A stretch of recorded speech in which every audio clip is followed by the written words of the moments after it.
In its time, it was the biggest manhunt in British criminal history.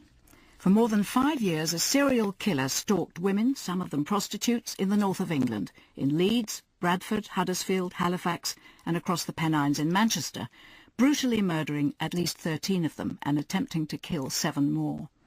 When the Yorkshire Ripper was finally caught in January 1981, it turned out that Peter William Sutcliffe, a lorry driver from Bradford, had been interviewed by police 9 times during the investigation, but had never made it onto the list of serious suspects. This was a dark period for West Yorkshire Police. Hundreds of officers worked 12-hour days, 6 days a week, for months on end, trying to find the killer. The police incident room in Leeds became so overwhelmed with paperwork that its floor needed reinforcing. Despite the hard work, fatal mistakes were made, not least over the time given to a fake boast from a hoaxer on a cassette tape. But the lessons learned from the Yorkshire Ripper investigation changed British policing forever. Senior officers received better training, new technology was introduced, and detection methods were standardised across the country. It all started in West Yorkshire on the 30th of October 1975. This is BBC Radio Leeds. Good morning. Police are investigating the discovery of a woman's body on a playing field in the Chapeltown district of Leeds. Wilma McCann had 4 young children. Her son Richard was 5 years old. I was woken up the day Mum didn't return by my sister Sonia, who shook me and said, "Richard, Mum's not come home, let's go look for her." And we left the house, wandering the streets looking for her, finally making our way to the local bus stop. And as each bus came and went, we realised that she wasn't going to come home. 3 months later, Emily Jackson was murdered in similar circumstances. Neil Jackson was 17 when he was asked to identify his mother's body. Over the next few months, he couldn't escape the police appeal for witnesses. Worst thing was walking about, seeing photos of Mum on the walls and buses or whatever. Shocks you, really shocks you. He'd also discovered that in a desperate bid to save the family business, his mother had been out soliciting the night she died. We have a picture of a man, early 30s upwards, possibly to mid-50s. The killer appeared to be stalking red light districts, claiming 2 more victims in early 1977. Assistant Chief Constable George Oldfield described the sort of man he was looking for. A man who has a hatred of women of the streets. Well, I'm pretty frightened because it can happen to any one of us any night. Sex workers in Chapeltown were nervous. You need money, you just take chances. They are very, very reluctant to come forward indeed. Police appeals for information fell on deaf ears, as Detective Chief Superintendent Trevor Lapish explained. That members of the public, because it's a prostitute, do not feel affected themselves. Had it been the murder of a young baby or a young girl, then I think we would have had far more people trying to volunteer information. Even as a young child, Richard McCann felt the disapproval. One of the things I'll never forget is the feeling that I had that these women, the early victims at least, were looked down upon. I can remember a number of occasions where a neighbour, for example, when I was in the house playing with her son, after it was announced on the TV that another woman had been killed, she tutted and said they deserve all they get, and that really hurt. Joining me to remember the long investigation to find the killer here in the studio are John Dumail, then Detective Chief Superintendent, later Assistant Chief Constable of West Yorkshire Police and one of the senior investigating officers on the case, Elaine Benson, then Elaine Anderson, a new recruit to the police force who went on to become a detective on the case, Andy Laptew, a junior detective who was involved from the very beginning, Krista Ackroyd, then a local news reporter who followed the Ripper investigation closely, and from Newcastle we're joined by David Zachrison, then a detective inspector with Northumbria Police. Can I ask all of you when you first got involved in this case and roughly where you were when that happened? John Dumail. Yes, well, I was running the Force PR department and press liaison and that sort of thing. And I went to the McCann scene as I did the Emily Jackson scene and the Irene Richardson scene. So I was involved very much with understanding what the injuries were and everything else. Andy Laptew, how about you? I remember it very well because I was on the task force then. And the job of the task force was to do house-to-house inquiries, search the scene, and follow up any inquiries that needed following up. And David Zachrison, how about you? What was your first involvement? I was a member of Northumbria Police, and What I knew of the murders in West Yorkshire was simply through circulars, and I suppose what goes through your mind when you have a homicidal maniac is, there but for the grace of God, he's not in our police force. But if there was any way in which we could have helped at that stage, obviously we would. We'll go on to learn how you were able to help later on, but Krista Ackroyd, you were a cub reporter, I think, at that point, in your teens. I was 18 years old. I'd just taken up my first job with the Halifax Evening Courier.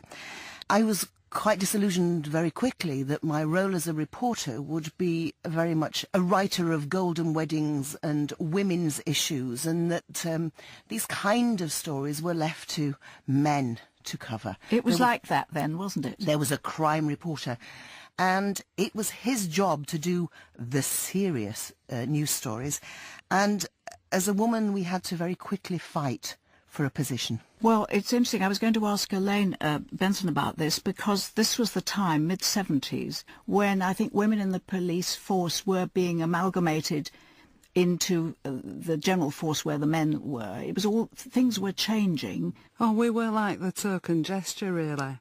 I was a probationary constable at Batley at the time. When I joined the police, you'd have one woman on each shift. And I wanted to be that one woman in CID. So you had to work really hard. It was a man's world. And he left you. In fact, we welcomed police women coming in because it'd be nice to have some glamour around for a change, you know. But I don't think it made any difference to the actual outcome. It was a very difficult kind of crime to investigate, wasn't it? That the killer seemed to have no connection with the people that he killed. It was very tricky. This monster used to choose his victims at random by driving round West Yorkshire, Greater Manchester, saw a prospective victim and then did the deed. There was no rhyme nor reason to it. But he did have a distinctive method. John DeMail. He did, yes. A tremendously big hammer assault to the head with a knife attack to the body, basically. The populace and the police were all very concerned about these murders. Was it difficult to get sympathy for the victims because they were prostitutes at first? Was that your impression? Because people talked sometimes about, you know, innocent victims as opposed to people who were prostitutes. I understand what is being said. And my personal feel with regard to that, it wasn't as much as what is being made out. And I have great sympathy with that bit of our population, the ladies that were involved. They don't go on the streets because they want to. They go on the streets because of economic situations or because of the situation in which they find themselves. The idea that police looked at prostitutes as being almost complicit through the activities. You meaning if they wanted to hang around on dark corners, they got what they deserved? Yes. Even at the time, that was an awful statement to make. Yeah. All human beings are equal. All life is equal. I'd like to just talk, before we move on, about the immense amount of shoe leather that was worn out by police who had to go from door to door and talk to people. You were nodding, Elaine. You had to do a lot of footwork. Oh, we did. And on occasions when I had to do it on my own on an evening, sometimes, as we have in West Yorkshire, we've got terraced housing and the address might have been at the back and I'd have to walk up the ginnel, knock on the door in the dark, tell him why I'd come, make arrangements to see his family at some stage to try and eliminate him. It was difficult. Andy Leptew, you had to do the door knocking as well. I did loads of door knocking. I mean, an insurmountable number of door knocks. And we had a technique. We used to say to the wife, now's your chance to get rid of your husband if you want, jokingly, just to break the ice. Hello, love. Hello. We're doing house-to-house inquiries regarding this murder that happened on Saturday night. On the 26th of June 1977, a 16-year-old shop assistant, Jane MacDonald, was murdered on her way home from a night out. Did you know her at all? No, love. The investigation was by now attracting huge national interest. Each murder victim has her own chart. This one's for Jane MacDonald, the innocent 16-year-old girl. 5, 10, 15, 20. In October 1977, there was a promising new line of inquiry, a crisp new £5 note. The note had been found in the handbag of the killer's latest victim, Jean Jordan, across the Pennines in Manchester. and police suspected the prostitute had received it from her last client, who was probably her killer. Well, the police turned up one day, the detectives, wanting us to help them. Maureen Banham worked for the Midland Bank in Shipley. Well, it was quite a big task, really, because obviously we give quite a lot of money out, and trying to trace that one £5 note out of all the thousands of £5 notes that had gone out was quite a thing to do, really. This is the back of Gerrard's wood yard.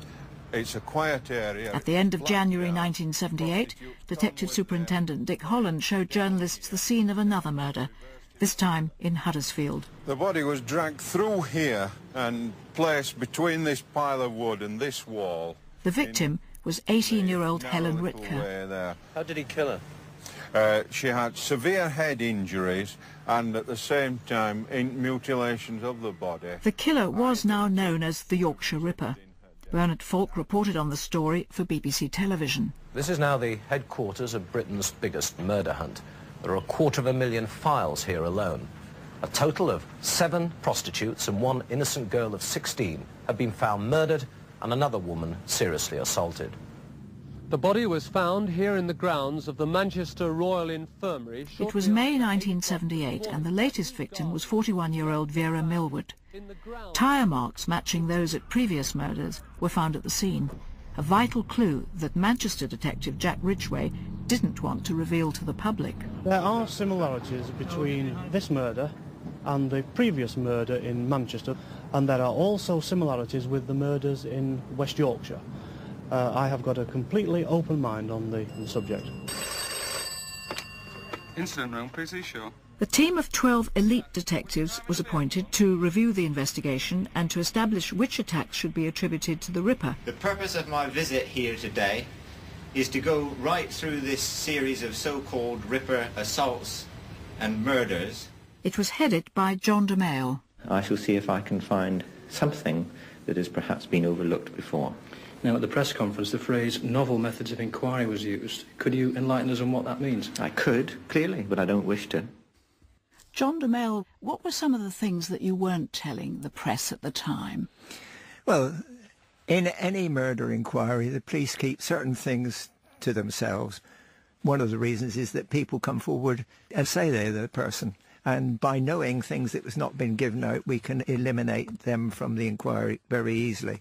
There was so much information, a lot of facets of the inquiry, like the tyre marks, generated 50,000 inquiries on their own. The public didn't know about the tyre marks, did they? Because that was a distinctive clue to who the killer might have been. Yeah, so if I was the murderer, I'd immediately change my tyres.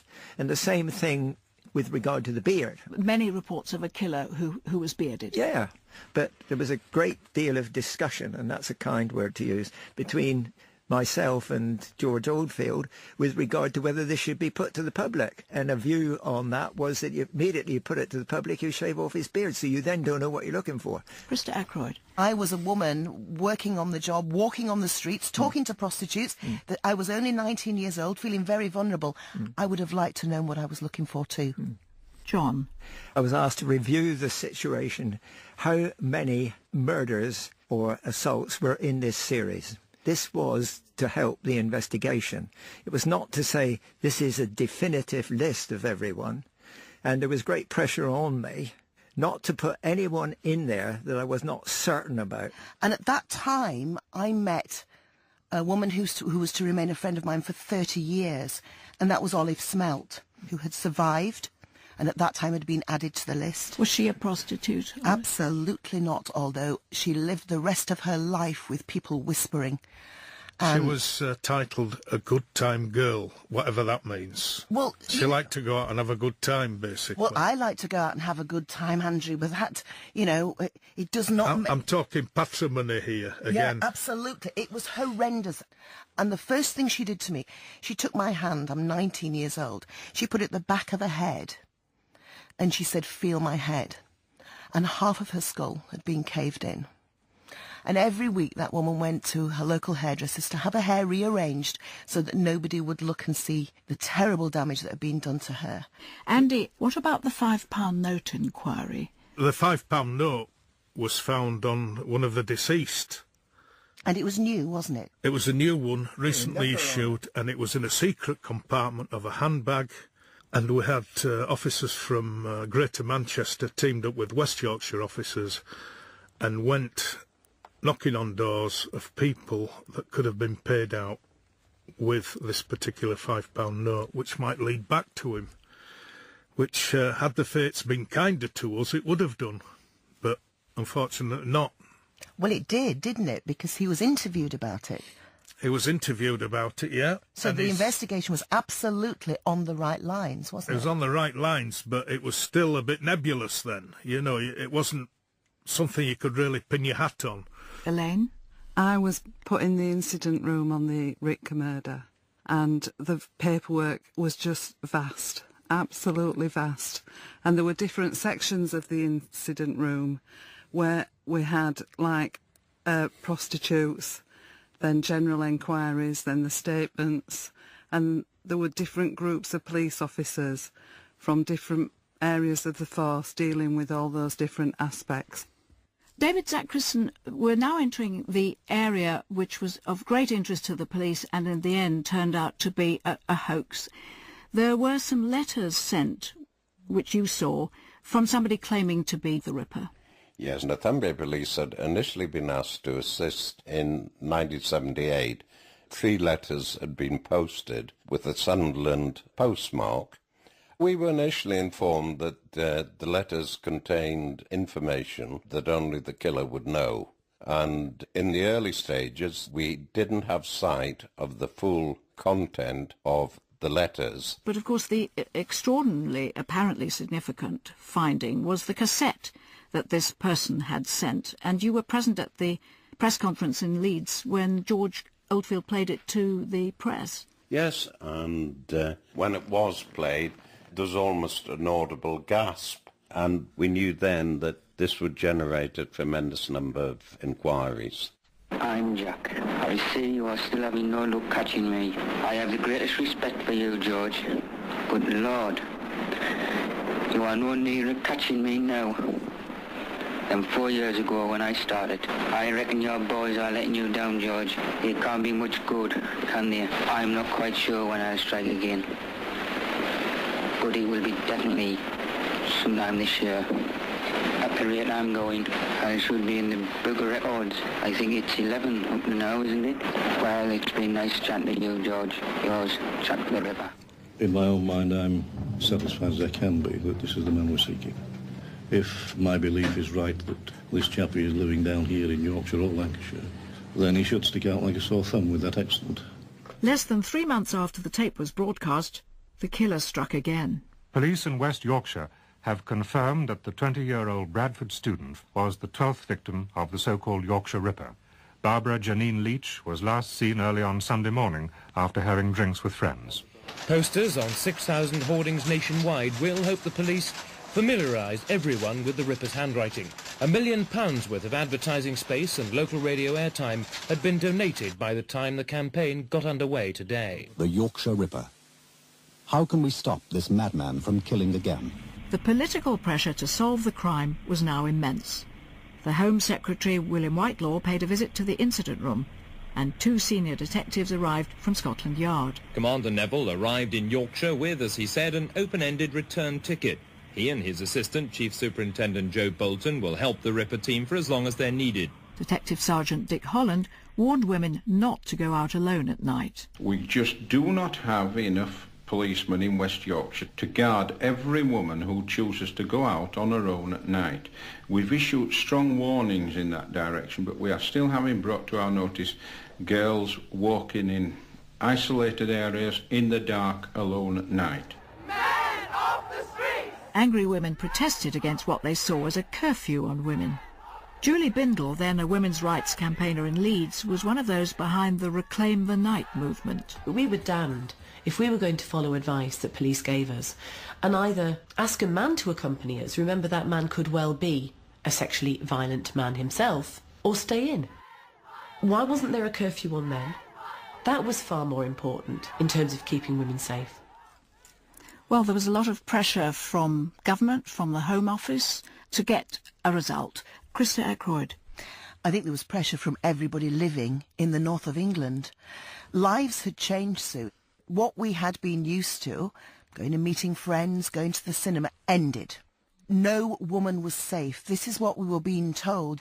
So there was a feeling of anxiety. John DeMille. My eldest daughter lived in Chapeltown, Leeds, where some of these early murders took place. I played L with her about living there, and she moved to another area of Leeds, and that's where the next murder took place, about 300 yards from where she was living. You know, just appalled I was, but that's the way it was. And David Zachrison, you were working in Sunderland. What was the work that you concentrated on out there? Well, several officers were equipped with tape recorders, and they went round to working men's clubs, offices, community halls, and actually played the tape to them. And anybody who came forward with a possible suggestion, details were taken and that individual was interviewed. Voice experts pinpointed the accent to Castletown on the north bank of River Wear. And so we set about eliminating all males within the age group, which was quite a widespread, on the ability to commit the murders, and secondly, whether or not he was a letter writer. John DeMille, there was real pressure from above to believe that this is actually the killer on that tape. It appeared that perhaps he was. Therefore, inquiries had to be made to eliminate him. But of course an awful lot of police time and money was spent. But so it was in lots of other directions. There were hundreds and hundreds of hours spent chasing shadows all over. But we, as members of the public, were now looking for a man with a northeastern accent. David Zachrison, would you like to come in here? Yeah, I was worried about these letters. They didn't appear genuine, and I felt that the old-fashioned phraseology could have been copied from elsewhere and knowledge gleaned from newspapers. There was no reference to an MO. There was no specialist knowledge whatsoever. Everything was in the public domain. And George Oldfield was almost obsessing about the letters and the voice, wasn't he? And it was perhaps he was not seeing the wood for the trees. Maybe so. There were, well, say I was never keen on this northeast facet of the inquiry. You know, you can tell how much time we spent here talking about it, and it's all extra to the real inquiry. Krista Ackroyd. I remember hearing the rumour that Margaret Thatcher herself wanted to come post-haste to help West Yorkshire Police solve this crime, and I think as we know, the Home Secretary Willie Whitelaw did come up. I always felt it was rather naive to think that Scotland Yard could suddenly arrive and solve the crime. Andy? Well, Dick Holland, who was known for his wit, said, why should we have the Met Police helping us? Yeah. They haven't solved their Ripper case yet. That's right. So there was some resentment going on? Oh, yes, definitely, because we had to clean up our own laundry, really. Elaine, this meant that your life wasn't your own, you know, when the investigation was at its height. Yeah, 12-hour days, 6 days a week, 1 day off to do your washing, because one day I got up, I had no clean knickers. Yeah, but we were all full of machismo. We're hard-faced, no-nonsense, bull-nosed street detectives. Yeah. So we didn't need the rest and relaxation of mere mortals. John? Too many working hours in whatever job you are in is counterproductive. But Oldfield and Holland worked more hours than anybody. We all wanted to catch him, and we all hoped that it would come. You could see the force was almost crumbling. Yeah. George Oldfield in himself, he was like a broken man. Dick Holland, heart of gold, really wanted to catch him. Krista Ackroyd. I'm just reminded as we're sitting here and we're talking about police, I was going into people's homes whose daughters had been lost. I remember going down to the Leaches in Kettering and thinking, this is just like my mum and dad's house. There's the school photographs on the wall. There's the tiled fireplace. There's the Crossley carpet saved up for. And Barbara's father, David, was talking about an outfit that his wife, Barbara's mother, Beryl, had bought for her university daughter's funeral. And this is what he said. I remember when Barbara died, Beryl went out and she bought an outfit for her funeral, and I raised my eyebrows a bit at the price. But as she pointed out, it was not an outfit for her funeral. It was an outfit for her graduation, her wedding day, the christening of her children. Let us never forget that is what Sutcliffe did. He took away lives.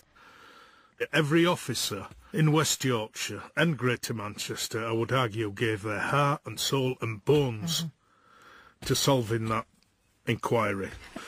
You interviewed Peter Sutcliffe, didn't you, Andy? What impression did he make on you? I wasn't happy with Peter Sutcliffe. There were a lot of alarm bells ringing.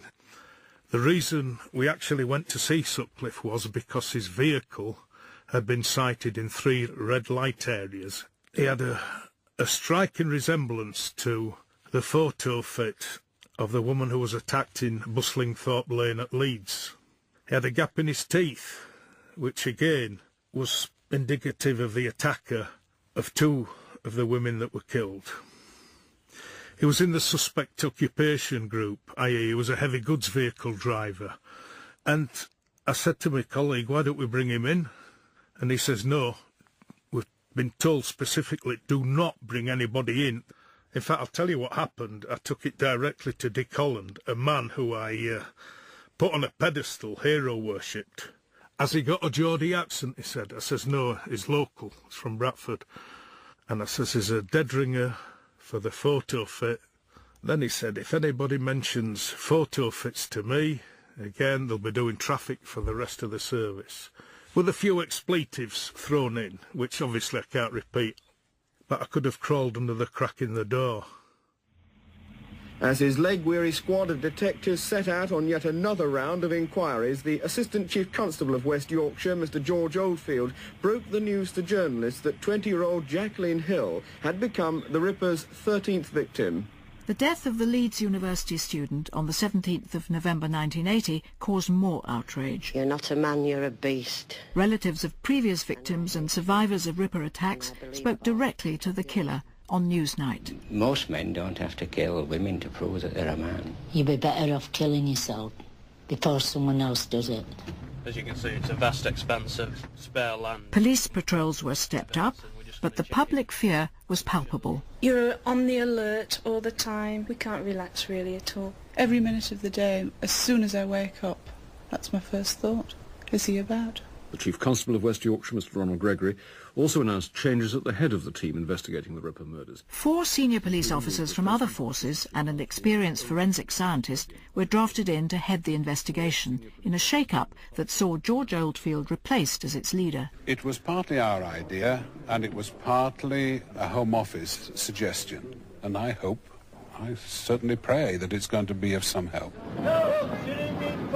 Then, suddenly, 6 weeks later, came the long-awaited breakthrough. A Bradford lorry driver was picked up by South Yorkshire police officers on a routine patrol in Sheffield. Good evening.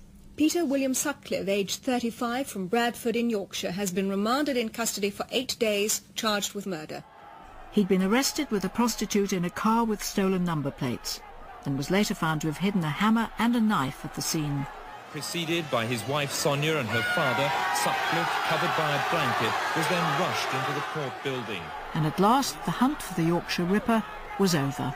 As he was bustled across the pavement into a waiting police van, the volume of abuse from the crowd rose to a deafening pitch.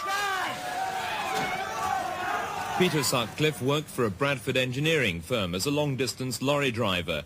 Today, the managing director recalled that along with the rest of the staff, Sutcliffe was interviewed by detectives in connection with the murder of a woman 2 years ago. We were interviewed, we've all been interviewed. Peter's been interviewed also, and I believe he's been taken in twice to be interviewed more thoroughly in the police station. Let me ask all of you round the table your reactions to the arrest of Sutcliffe after all these years. What did you feel, Elaine? I was at a christening party when a relative rang me and told me that he'd been caught. I was absolutely euphoric. It was absolutely wonderful that there wasn't going to be another murder. David Zachrison, I think you were at a party too when you heard this news. Yes, it was Sunday the 4th of January, and Detective Chief Superintendent Clark told me the Ripper had been caught.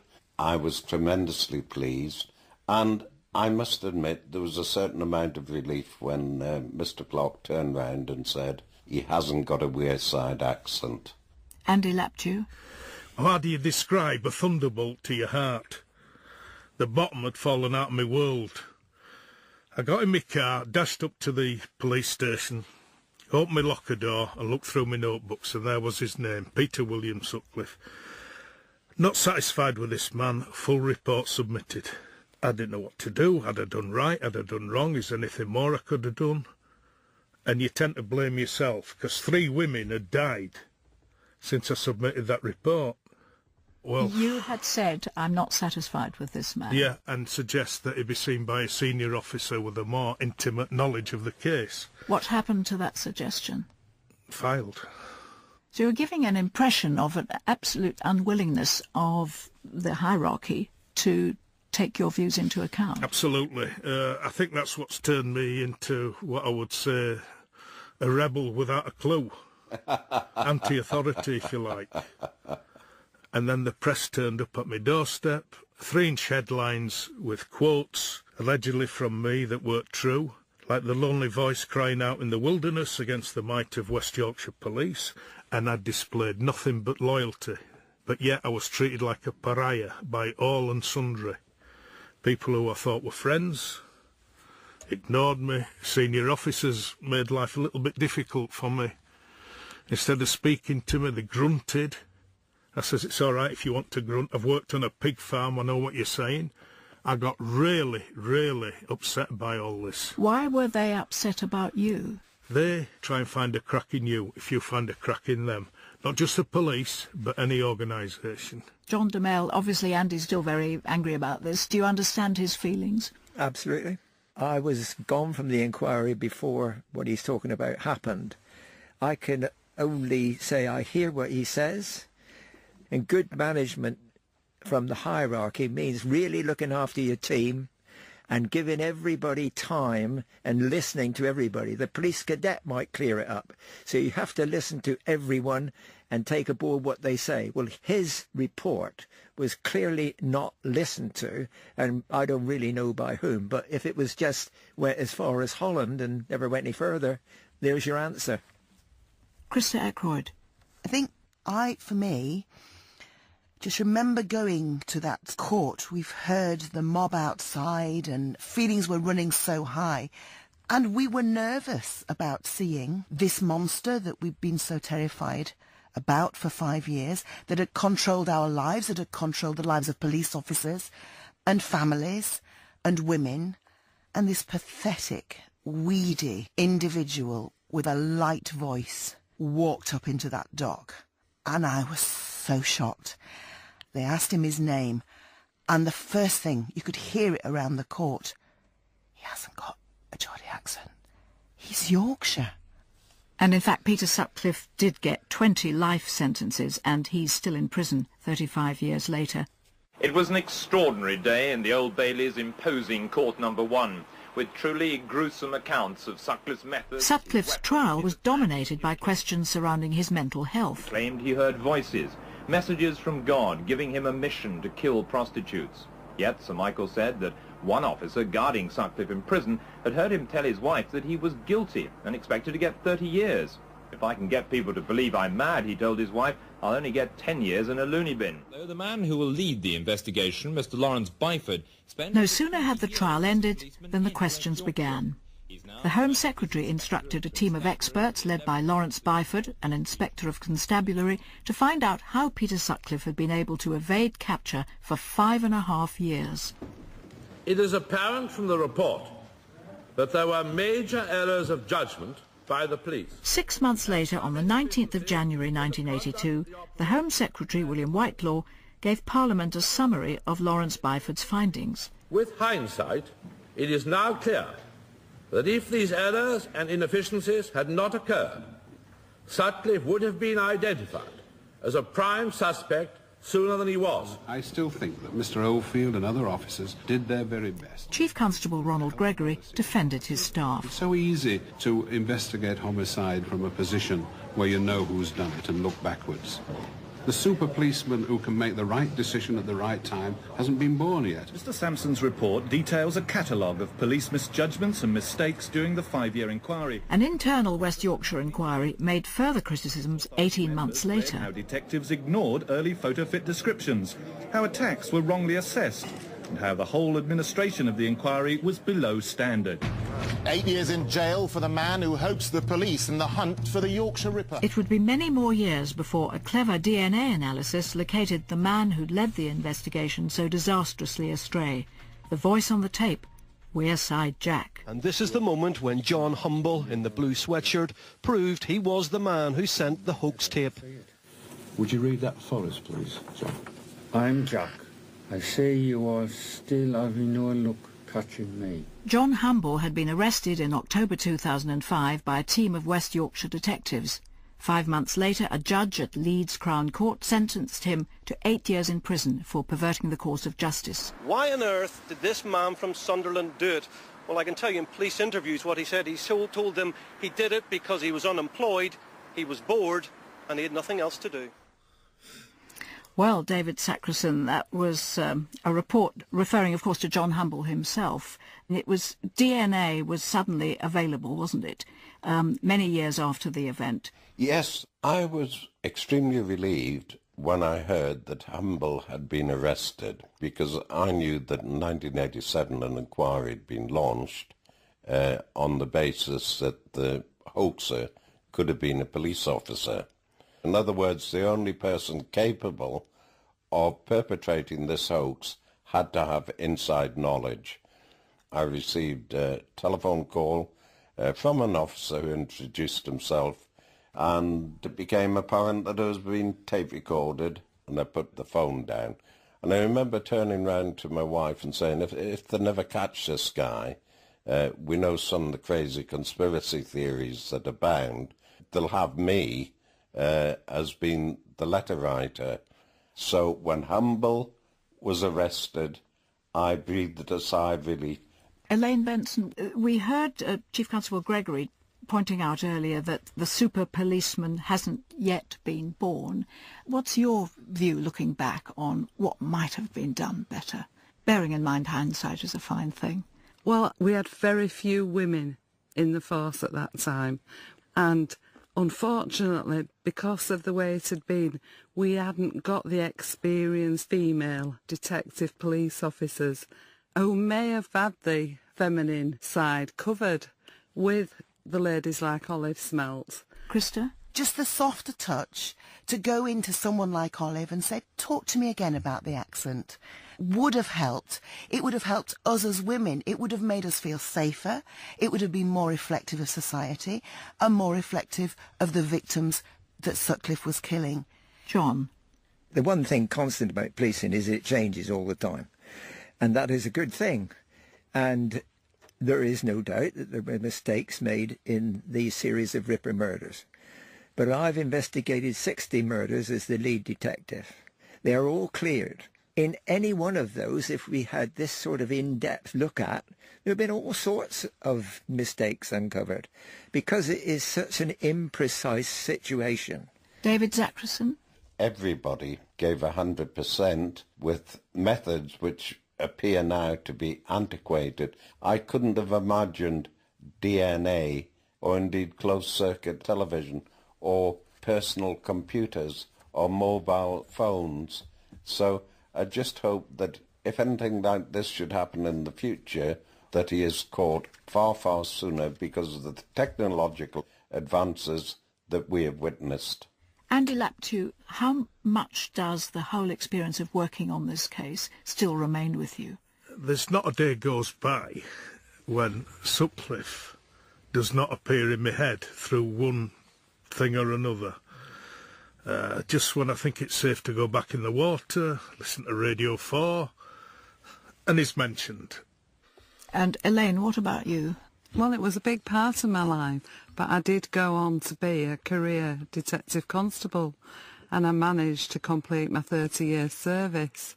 And when I look back, I would never like to see anything like that happen again. John DeMille, is it with you every day? No, it's not. It was a very serious situation, and I'm sure you can tell from the tone of this that everybody took it extremely seriously. But whilst this was going on, there were 100 other murders roughly in the Force area, all of which had to be dealt with. And I eventually became Assistant Chief Constable in charge of crime and uniform duties. And all the murders after that were cleared, partly because of experiences in this. Krista Ackroyd, you have stayed in touch with many of the families. You had close relations with a lot of them. And I just want to leave you with one thing that Olive Smelt taught me. I'm not looking back. I'm going forward. I'm a survivor. And when it was announced that Sutcliffe would not be eligible for parole, because this was her greatest fear, she looked at the screen. I was doing an interview with her at the time, and she said, "Let that man's name be never mentioned again." My only thing is that 3 women could have been saved. And my thoughts are with the bereaved, the families of those who lost loved ones. I have not an ounce of sympathy for Sutcliffe. Krista Ackroyd, John DeMille, Elaine Benson, David Zachrison and Andy Laptew. Thank you all very much indeed. Thank you. Thank you. Thank you. Thank you.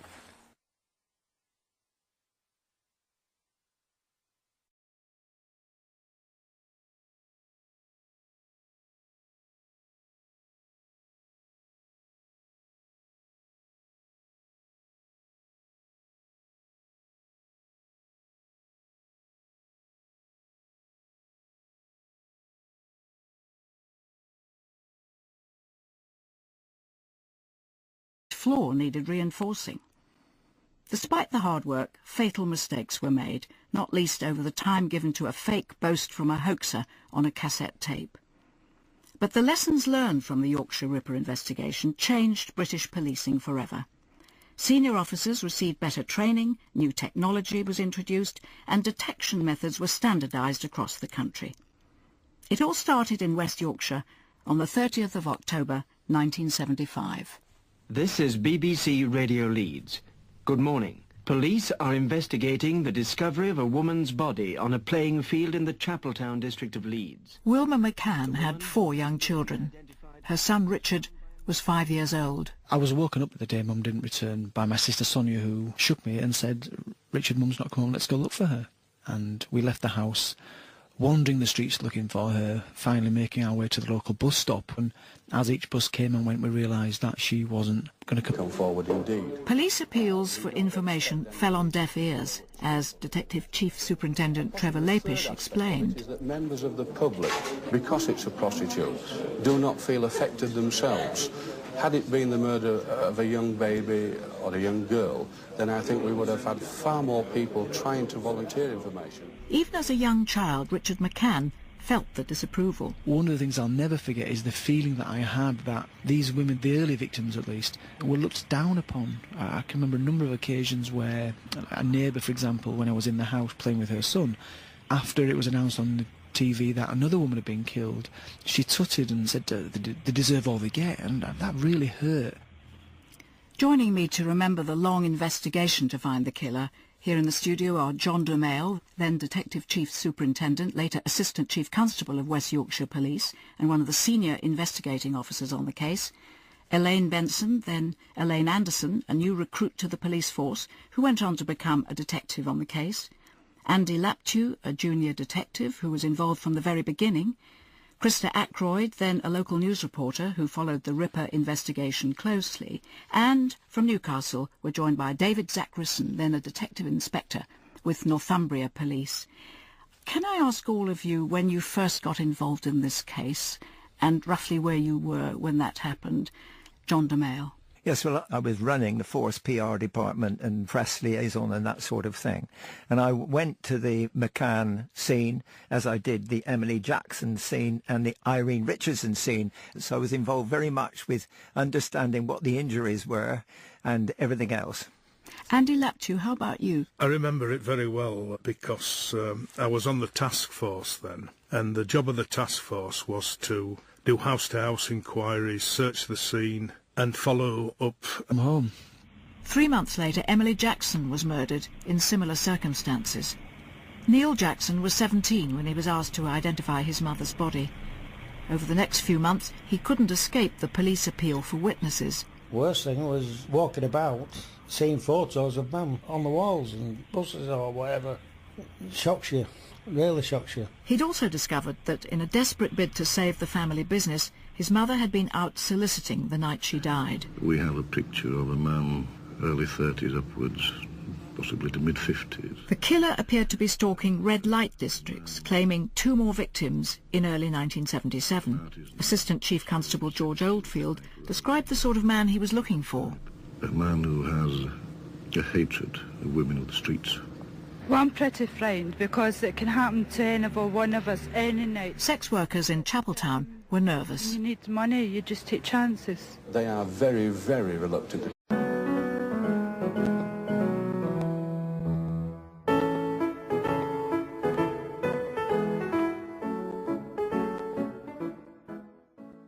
In its time, it was the biggest manhunt in British criminal history.